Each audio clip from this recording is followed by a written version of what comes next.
चलो अभी हम सेकेंड पार्ट में जाते हैं।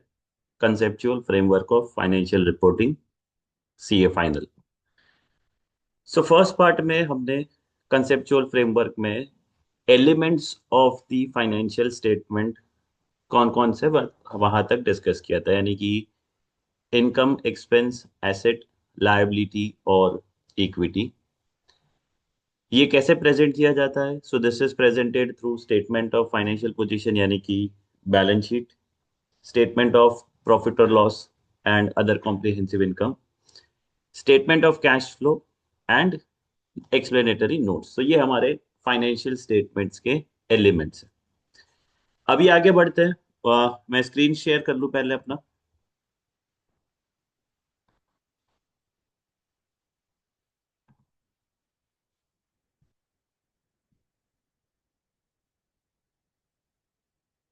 ये लास्ट रिकॉर्डिंग में हमने डिस्कस किया था फाइनेंशियल स्टेटमेंट के एलिमेंट्स।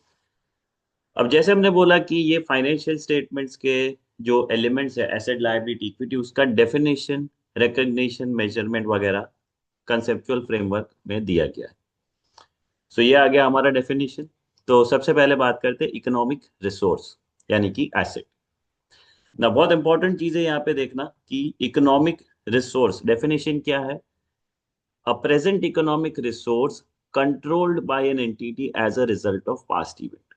तो यहाँ पे वर्ड लिखा हुआ है कंट्रोल्ड, नॉट ओन्ड। ठीक है, यानी कि यहाँ पे एसेट अगर एंटिटी के पास कंट्रोल है तो वो एसेट है, उसका ओनरशिप होना जरूरी नहीं है। Present economic resource controlled by the entity, control is important word here. Economic resource क्या होता है? Economic resource is a right which has potential to produce economic benefits. वो एक राइट है आपके पास जिसकी वजह से आपको इकोनॉमिक बेनिफिट्स मिलेंगे। इकोनॉमिक बेनिफिट्स रेवेन्यू भी जनरेट हो सकता है या फिर कॉस्ट सेविंग भी हो सकता है, वो दोनों इकोनॉमिक बेनिफिट कंसीडर किए जाएंगे। इसीलिए आप देखो कि लीज अकाउंटिंग में हम फाइनेंस लीज के अंदर लेसी के बुक्स ऑफ अकाउंट्स में हम क्या करते हैं, राइट ऑफ यूज एसेट और लीज लायबिलिटी दोनों अकाउंट करते हैं। चाहे वो फाइनेंस हो या ऑपरेटिंग, दोनों केस में लेसी के बुक्स का अकाउंटिंग सेम है। We have to record lease liability and right of use asset. वो तो एसेट हम लीज पे लेके आए, हमारा ओनरशिप नहीं है, बट जो हमारा लीज टर्म है वहां पे हमारे पास कंट्रोल है। और ये रिसोर्स कैसा है कि ये लीज कॉन्ट्रैक्ट की वजह से, तो लीज कॉन्ट्रैक्ट मुझे राइट दे रहा है कि for a lease term 3 years, 5 years, what ever it is, वो एसेट यूज करके जो बेनिफिट्स मिलेंगे वो हमें किसको, कि जो लेसी एंटिटी है उसको मिलने वाला है, यानी कि वो एसेट हो गया। फिर बात करते हैं इकोनॉमिक क्लेम की, जिसमें आएंगे लायबिलिटी और इक्विटी। लायबिलिटी की पहले बात करें, it is present obligation of the entity to transfer economic resources as a result of past event. बहुत इंपॉर्टेंट डेफिनेशन है लायबिलिटी का, प्रेजेंट ऑब्लिगेशन।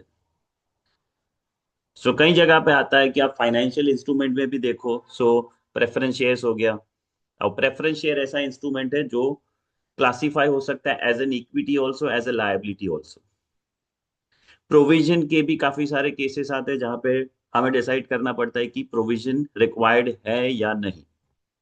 सिंपल सा है, डेफिनेशन समझ लो अच्छे से लायबिलिटी की। Provision is also one type of liability. Liability का डेफिनेशन क्या पूरे प्रेजेंट ऑब्लिगेशन। तो सबसे पहले जो भी इवेंट है, जो भी सिचुएशन है, जो भी ट्रांजेक्शन हो रहा है, सिंपल देखो क्या एंटिटी का ऑब्लिगेशन है। अच्छा, ऑब्लिगेशन है तो लायबिलिटी, ऑब्लिगेशन नहीं है तो there is no liability. And it is very important, the obligation should be because of past event. Past में कुछ इवेंट हो चुका है, जैसे फॉर एग्जाम्पल हमने परचेज किया, purchase is an event. This is my credit purchase और उसकी वजह से I have to pay supplier, so I have present obligation because of the past. After that we have equity.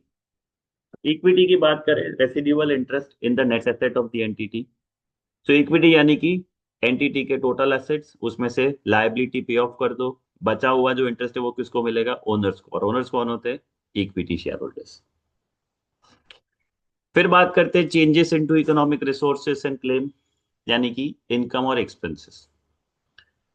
Asset increase हुआ, income है। Liability decrease हुआ, वो भी income है, बट उसका रिजल्ट क्या आएगा कि ओवरऑल मेरा इक्विटी बढ़ेगा। ठीक है, सो अगर हम अकाउंटिंग इक्वेशन की बात करें, अकाउंटिंग इक्वेशन क्या है? Total asset minus liability is equal to equity. So मान लो कि मेरा टोटल एसेट 100 है, मेरा लायबिलिटी 80 है, यानी कि इक्विटी कितना है? 20 का। सो अभी एसेट बढ़ा, एसेट हो गया 100 से 110, लायबिलिटी मेरा एज इट इज है। सो इक्विटी क्या हो गया? 30, 110 माइनस 80 यानी कि 30। सो एसेट इंक्रीज हुआ, लेकिन उसकी वजह से इफेक्ट क्या हुआ कि मेरा इक्विटी इंक्रीज हो रहा है, तो वो मेरे लिए इनकम है। सेम वाइज अगर लायबिलिटी डिक्रीज हुआ, यानी कि 100 का एसेट, लायबिलिटी 80 से रिड्यूस होके 70 हो गया, सो तो भी इक्विटी हो गया 30, so that is considered as an income. Expense की बात करें, अपोजिट, एसेट डिक्रीज होगा या तो लायबिलिटी इंक्रीज होगा, जिसकी वजह से डिक्रीज होगा इक्विटी। तो सेम आप 100 और 80 का इक्वेशन लगा के यू कैन चेक। सो जहां पे डिक्रीज हो रहा है equity, that is considered as an expense. और कुछ ऐसे चेंजेस है जो ना आपके एसेट है ना ही वो आपके लायबिलिटी है, यानी कि for example contribution from equity share holders. अब जाने की नए शेयर इश्यू किए, इक्विटी शेयर कैपिटल बढ़ा, लेकिन उसमें एसेट लायबिलिटी पे कोई फर्क नहीं आ रहा है, there is no income expense movement, but that is also से वो चेंजेस है रिसोर्सेस में, बट वो इनकम और एक्सपेंस नहीं है। दूसरा हो गया कि हमने इक्विटी शेयर होल्डर्स को डिविडेंड पे किया। नाउ डिविडेंड पे किया, वो भी क्या है कि that is also not income और एक्सपेंस। तो ये elements of the financial statement के डेफिनेशन बहुत इंपॉर्टेंट पार्ट है। सो एसेट का डेफिनेशन, कंट्रोल, लायबिलिटी में present obligation because of past event, this are key things that we need to understand and we have to apply to any accounting situation. फिर बात करते हैं recognition की। अभी जैसे हम जानते हैं कि कोई भी अकाउंटिंग स्टैंडर्ड चार चीजों के बारे में बात करता है। पहला पॉइंट ये है कि जब भी कोई बिजनेस ट्रांजेक्शन होता है, पहला क्वेश्चन आएगा कि क्या ये बिजनेस ट्रांजेक्शन को हम बुक्स ऑफ अकाउंट्स में रिकॉर्ड कर सकते हैं या नहीं, यानी कि रिकग्नाइज कर सकते हैं या नहीं। आप देखो तो अकाउंटिंग स्टैंडर्ड में हमारे पास रिकग्निशन क्राइटेरिया होगा। अच्छा, वो रिकग्निशन क्राइटेरिया फुलफिल हो गया, यानी कि रिकग्नाइज करने के प्री कंडीशन हमने फुलफिल कर लिया, यानी कि हम इसको बिजनेस ट्रांजेक्शन में रिकॉर्ड कर सकते हैं, मतलब बुक्स ऑफ अकाउंट्स में बिजनेस ट्रांजेक्शन रिकॉर्ड कर सकते हैं। तो फिर सेकंड क्वेश्चन आएगा कि अभी रिकॉर्ड तो करना है, लेकिन क्या वैल्यू पे करें? तो आएगा मेजरमेंट। इसको मेजर कैसे करेंगे? फर्स्ट टाइम रिकॉर्ड करेंगे तो क्या मेजरमेंट होगा, रिकॉर्ड करने के बाद गोइंग फॉरवर्ड फ्यूचर में इसका क्या मेजरमेंट होगा। ये दूसरा चीज हो गया, रिकग्निशन, सेकंड मेजरमेंट। चलो, अमाउंट भी डिसाइड हो गया, तीसरा क्वेश्चन आएगा इसका प्रेजेंटेशन कैसे होगा। क्या ये मेरे बैलेंस शीट का पार्ट है, क्या ये मेरे प्रॉफिट लॉस का पार्ट है, बैलेंस शीट में भी क्या ये करंट है, नॉन करंट है, प्रॉफिट लॉस के अंदर क्या इसका सेपरेट प्रेजेंटेशन रिक्वायर्ड है, नहीं है, एक्सेट्रा। वो प्रेजेंटेशन की बात हो गई। और लास्ट में आता है डिस्क्लोजर। डिस्क्लोजर यानी कि to understand this particular transaction what are the additional information that entity has to provide. तो रिकग्निशन अगेन, जैसे कि रिकॉर्ड करे या ना करे, बट पहले स्पेसिफिक स्टैंडर्ड में जाने से पहले फ्रेमवर्क क्या बोलता है कि कोई भी बिजनेस ट्रांजेक्शन हुआ, क्या आप इसको रिकॉर्ड करोगे या नहीं। तो सबसे पहले देखो कि items are recognized in the financial statement if they meet the definition of one of the element। यानी कि कोई भी अगर ट्रांजेक्शन हुआ, पहले हमें ये देखना होगा कि उसमें कौन कौन से आइटम्स इन्वॉल्व है। अच्छा, वो जो आइटम इन्वॉल्व है, क्या वो one of the element of financial statement है या नहीं, यानी कि क्या वो एसेट, लायबिलिटी, इक्विटी, इनकम या एक्सपेंस, पांचों में से कोई एक है या नहीं। अगर है तो हम आगे बढ़ेंगे। जैसे फॉर एग्जांपल हमने कोई मान लो कि मशीन परचेज किया, ये ट्रांजैक्शन हो गया। मशीन परचेज में ये ट्रांजैक्शन में कौन कौन सा आइटम्स इन्वॉल्व है, तो एक होगा मेरे पास मशीन आ रहा है, और दूसरा उसके सामने हम पेमेंट करेंगे तो वो मेरा कैश है। ठीक है, तो इसमें आइटम्स इन्वॉल्व कौन कौन से, दोनों एसेट है, मशीन भी मेरा एसेट है, कैश भी मेरा एसेट है। हाँ, तो ये ट्रांजेक्शन को हम रिकॉग्नाइज कर सकते हैं, बट सीधा अगर एलिमेंट हो गया तो नहीं, फिर उसके बाद हमें और एक स्टेप आगे जाना है कि ये बोल रहा है कि elements are recognized if recognition provides users with the useful financial information. यानी कि ये एलिमेंट है, लेकिन रिकॉग्नाइज करने से पहले क्वेश्चन पूछो कि क्या ये एलिमेंट रिकॉग्नाइज करने से यूजर को यूजफुल इंफॉर्मेशन मिलेगा या नहीं मिलेगा। अब इसका बेस्ट एग्जांपल आप देखो तो हम कंटीजेंट लायबिलिटीज, कंटीजेंट लायबिलिटी में क्या होता है कि एक पॉसिबल ऑब्लिगेशन है। पॉसिबल ऑब्लिगेशन यानी कि जहां पे ऑब्लिगेशन को सेटल करने का प्रोबेबिलिटी काफी कम है, लेस देन 50% चांस है कि एंटिटी को वो ऑब्लिगेशन सेटल करना पड़ेगा। तो उस केस में प्रोबेबिलिटी कम है। तो अगर उसमें हमने लायबिलिटी दिखाया, अभी देखो इसका रीजन क्या है, लॉजिक समझो। सो स्टार्टिंग में हमने ये डिस्कस किया था कि फाइनेंशियल स्टेटमेंट और फाइनेंशियल रिपोर्टिंग का ऑब्जेक्टिव है इंफॉर्मेशन प्रोवाइड करना। यूजर को इंफॉर्मेशन चाहिए फ्यूचर कैश फ्लो के बारे में। फ्यूचर कैश फ्लो की बात करें तो उसमें टाइमिंग और अमाउंट दोनों आ गया। सो यहां पे जब हम कंटीजेंट लायबिलिटी की बात कर रहे हैं, जिसका मान लो कि सिर्फ 10% चांस है कि उसका सेटलमेंट होगा। मान लो कि मेरा 1 लाख का ऑब्लिगेशन है, 1 लाख का मैंने लायबिलिटी दिखाया, 1 लाख का लायबिलिटी दिखाया, लेकिन वो पेमेंट के चांसेस खाली 10% है, 90% चांस है कि वो मुझे 1 लाख का पेमेंट नहीं करना पड़ेगा।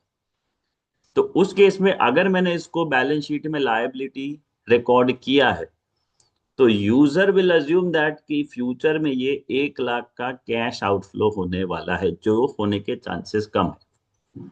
अच्छा, तो ऐसे केस में अगर मैंने लायबिलिटी दिखाया तो वो इंफॉर्मेशन यूजफुल नहीं रहेगा। क्यों? क्योंकि यूजर ये समझेंगे कि 1 लाख का आउटफ्लो होने वाला है, लेकिन एक्चुअली वो आउटफ्लो होने के चांसेस कम है। तो वो यहां से आ रहा है, क्यों रिकॉर्ड नहीं करना है। सो यूजफुल इंफॉर्मेशन अगर नहीं दे रहा है, contingent liability is the example. दूसरा हो गया कि जहां पे हमें लग रहा है कि रिकॉग्नाइज करने से वो फेथफुल रिप्रेजेंटेशन नहीं होगा, यानी कि जहां पे मेजरमेंट इज अनसर्टन। अब इसका छोटा सा एग्जाम्पल अगर हम बात करें, फॉर एग्जाम्पल हम बात करें अमेजोन की, अगर हम बात करें, सो हम जानते हैं कि अमेजोन अपने हर एक प्रोडक्ट के ऊपर, अगर कस्टमर को प्रोडक्ट पसंद नहीं आता तो 15 से 20 दिन का रिटर्न पॉलिसी दे रहा है। सो अगर कोई कस्टमर अमेजोन को अपना प्रोडक्ट रिटर्न करेंगे तो अमेजोन को वो पैसा उनको रिफंड देना पड़ेगा। अब इसके लिए अमेजोन को क्रिएट करना पड़ता है प्रोविजन, यानी कि liability. But Amazon is working in to this industry for years, और अमेजोन के पास अपना पास्ट डेटा और एक्सपीरियंस होगा कि अगर मैंने 100 प्रोडक्ट सेल किया, 100 यूनिट मैंने अगर सेल किया है, तो 100 यूनिट में से कितने कस्टमर्स रिटर्न करेंगे। तो वो एक डेटा के बेस के ऊपर, पास्ट एक्सपीरियंस के बेसिस के हिसाब से हम प्रोविजन क्रिएट कर सकते हैं कि फॉर एग्जांपल शायद 10 कस्टमर जो है वो रिटर्न कर सकते हैं। लेकिन मान लो कि हमने कोई सेम प्लेटफॉर्म अमेजोन जैसा नया बिजनेस स्टार्ट किया, but we are new to industry. हमारे साथ जो सप्लायर जुड़े हुए, जो अपने प्रोडक्ट हमारे प्लेटफॉर्म से बेच रहे हैं, वो भी हमारे लेने हैं। सो मुझे नहीं पता कि मुझे भी रिटर्न पॉलिसी देना है, but I am not sure how many customers will come with return request.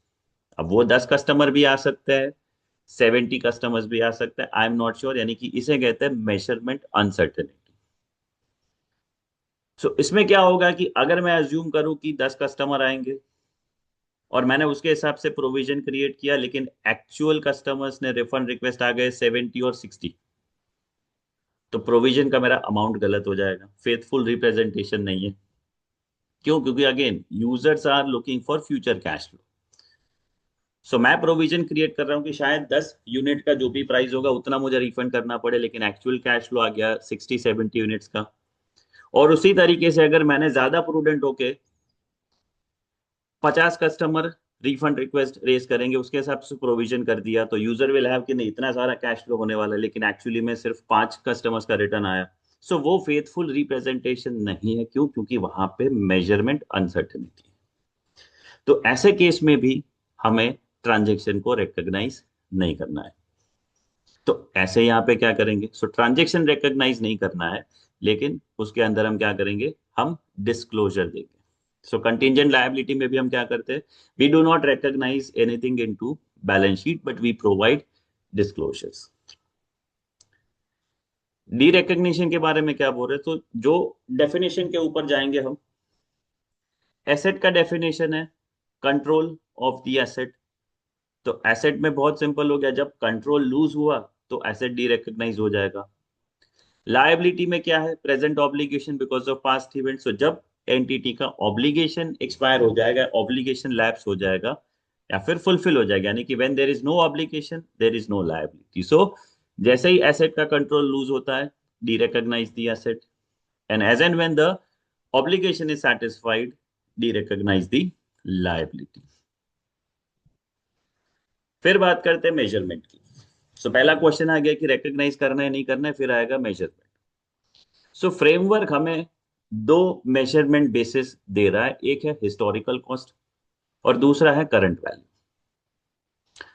Historical cost यानी कि जिस डेट पे हमारा ट्रांजैक्शन हुआ, उस डेट को जो भी हमारे एसेट या लायबिलिटी का वैल्यू था, उस वैल्यू पे हमने ट्रांजैक्शन रिकॉर्ड कर दिया, वो मेरा हिस्टोरिकल कॉस्ट। और उसके बाद हम वो वैल्यू में चेंजेस नहीं करेंगे, that is called historical cost accounting.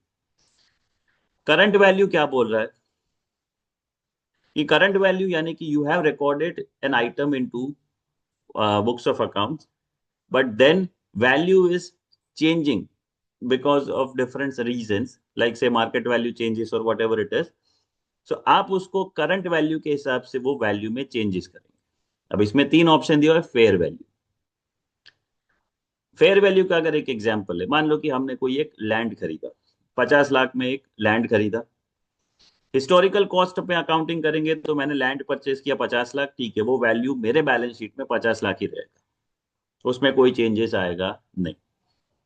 लेकिन करंट वैल्यू की बात करें, सो मान लो कि ये प्लॉट ऑफ लैंड मैंने खरीदा था 2 साल पहले 50 लाख में, और आज की डेट में वो लैंड का वैल्यू हो गया है 60 लाख। सो मुझे अगर करंट वैल्यू अकाउंट करना है तो मुझे वो प्लॉट ऑफ लैंड का वैल्यू बैलेंस शीट में 50 लाख से इंक्रीज करके 60 लाख पे लेके जाना पड़ेगा, दैट इज फेयर वैल्यू। दूसरा टर्म है value in use. Value in use यानी कि अब एसेट की से साथ ही रिलेट करके हम इसको समझते हैं। तो कोई भी एसेट जो होता है उसमें हमने जो इन्वेस्ट किया, यानी कि एसेट का जो हमारा परचेज प्राइस है, एसेट वैल्यू, उसको हम दो तरीके से रिकवर कर सकते हैं। या तो आप एसेट को बेच दो, सो बेचेंगे तो मेरे पास आएगा मार्केट वैल्यू पे पैसा, यानी कि वो फेयर वैल्यू हो गया। या तो हम वो एसेट को अपने बिजनेस में यूज करेंगे और वो यूज करके उससे कैश फ्लो जनरेट करेंगे। तो वैल्यू इन यूज क्या होता है? Present value of future cash flow.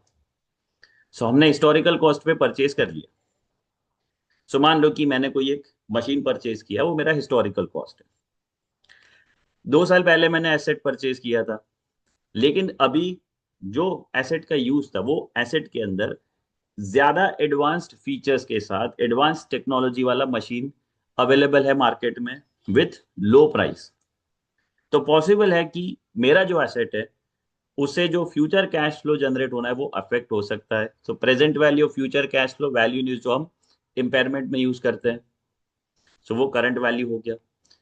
और तीसरा हो गया करंट कॉस्ट। अभी करंट कॉस्ट कॉन्सेप्ट ऐसा है कि जो बेसिकली हाइपर इन्फ्लेशनरी सिचुएशन जहां पे होते हैं, यानी कि जो इकोनॉमी में बहुत ज्यादा इन्फ्लेशन है, वहां पे करंट कॉस्ट यूज होता है, बाकी करंट कॉस्ट का यूज नहीं होता। एग्जाम्पल की अगर हम बात करें,